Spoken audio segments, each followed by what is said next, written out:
Hello and welcome back to Homemade CD Player Thingamajigger Woggabalwabba, or as a buddy of mine put it best, the radio from a sob. Right now I've gotten a couple functions functioning properly, kind of, on it. That would be aux. Anyways, we have a speaker crappily mounted on top of the system. Two crappy power wires crappily soldered in, with a crappy power brick that is 14.5 amps less than what's recommended for this radio. We got a crappy CD player that doesn't seem to work properly, and a crappy FM AM tuner that doesn't have an antenna. So, first let's show off the aux. Here it is. It is in fact functioning, although it is ridiculously quiet. Like, really quiet.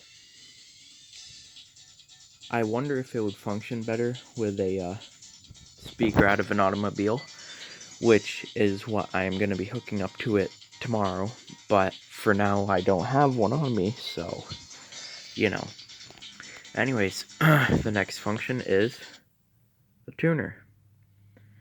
We have it on FM right now, so let's scan.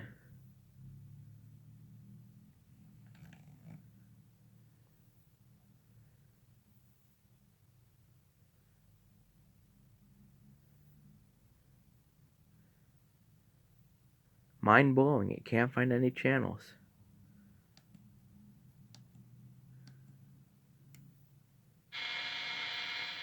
Well, I'll be. Does it have a built-in AM antenna?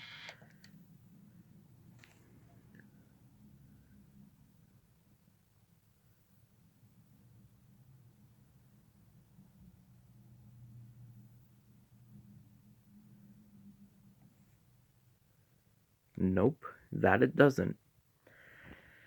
And I don't have one either. So, that's that.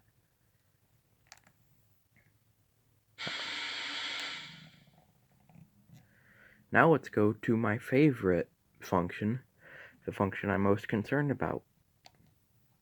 CD. Let's pop in this compact disc.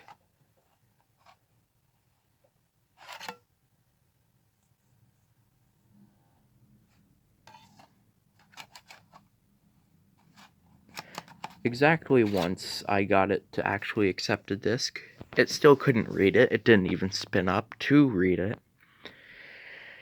Alright, here's what I'm gonna do. I'm gonna unplug it for a couple seconds so that it'll reset the error. Try again, and that'll definitely work. Alright, we just plugged the radio back in. Now we're gonna try with this compact disc again. Getting it pre-ready. No, not the tuner. Why is it ejecting the disc? Let me guess, it thinks there's still a disc in there, even though there isn't. You know, you might wonder I wouldn't just take it apart, right, and inspect it that way, but this radio, see, it's not normal. The bottom part comes off fine. There's not even any screws for it. The top half, however, there's 3 screws.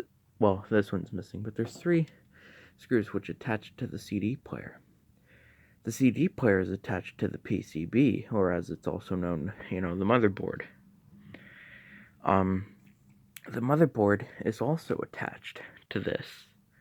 Now, the only way to extract the motherboard is to not only bend these clips to fit through slots, but also to desolder it from the case, which is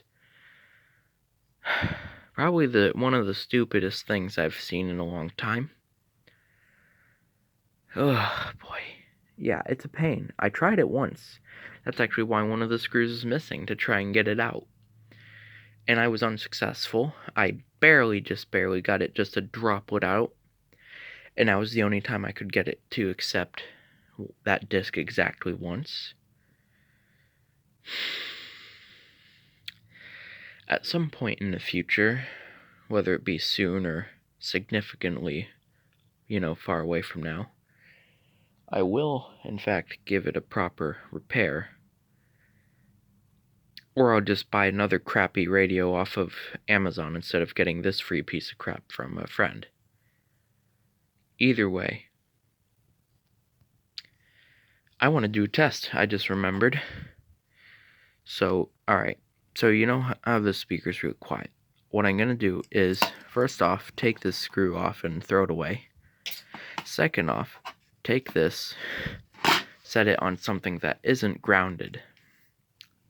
And I want to try that. Let me change it to auxiliary.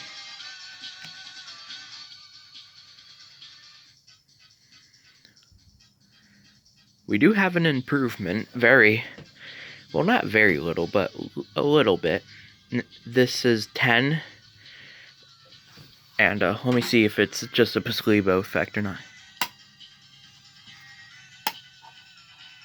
Come on.